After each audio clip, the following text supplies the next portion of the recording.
বতৰটো বহুত বেয়া কিন্তু মনটো আজি বহুত ভাল লাগি আছে দেখিছে ন এই তিনিজনী যে কঁকাল ভাঙি ভাঙি আহি আছে এইকেইজনী মোৰ লগৰ হয়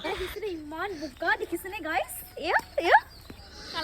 যিহেতু আমি ঘৰ কমপ্লিট নোহোৱাকৈ সোমাবলগীয়া হ'ল সি ৰাস্তা কামো কৰি থকা হৈছে ৰাস্তাটো কমপ্লিট হোৱাগৈ নাই এজাক বৰষুণ দিলে ওলাবলৈ সোমাবলৈ অকণমান প্ৰব্লেম হৈ যায় আহি পাই এইফালে চাহ দিলোঁ তেহেঁতক খাবলৈ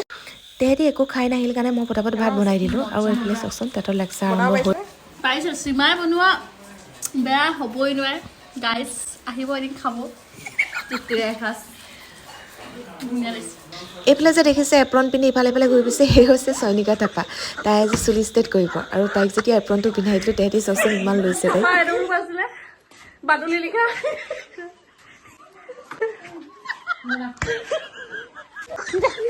হাঁহি ধেমালিৰ মাজতে এইফালে ময়ো চুলি ষ্টেটৰ কাম আৰম্ভ কৰি দিলোঁ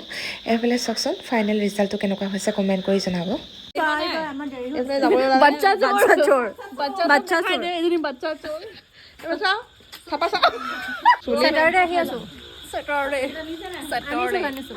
চেটাৰডেহে আহিছে আমি শনিবাৰ আহিম নে মোক দেখা আকৌ ভালকে হ'ব দে তেহেঁতক বিদায় দি ময়ো ভিতৰত সোমাইছিলোঁ এটা লগৰজনীয়ে মোবাইলটো এৰি থৈ গ'ল মোবাইলটো দিবলৈ আহোঁতে ইমান ডাঙৰকৈ বৰষুণ দিলে বৰষুণ জাকত দোকানখনতে সোমাই দিলোঁ এইখন সময় যে আমি যে কথা পাতিছোঁ ইজনী মনৰ কথাবোৰ শ্বেয়াৰ কৰিছোঁ এই সময়কণ সঁচাকৈ বহুত মূল্য আমাৰ ঘৰলৈ আৰু এজনী লগৰ অহা কথা আছিলে তাই যিহেতু ৰমজান মাহ চলি আছে দিনত আহিব নোৱাৰিলে ৰাতিপুৱা 9টা বজাৰ পৰা ৰৈ এতিয়া সন্ধিয়া 8টা বাজিলে তেহেঁতিও আৰু ৰ'ব নোৱাৰিলে যিহেতু বতৰটো বেয়া আছিলে আৰু তেহেঁতি যোৱাৰ পাছতে মই ৰৈ দিলোঁ আৰু চাওকচোন তাই আহি পালে 1 মিনিট 2 মিনিট লগ পাবলৈকে চাওকচোন তাই কিমান হেঁপাহেৰে এনেকুৱা বতৰতো আহিছে তাইকো বিদায় দি এইফালে মই ঘৰ পালোহি বৰষুণত তিতি আজিলৈ ভিডিঅ'টো ইমানে বাই বাই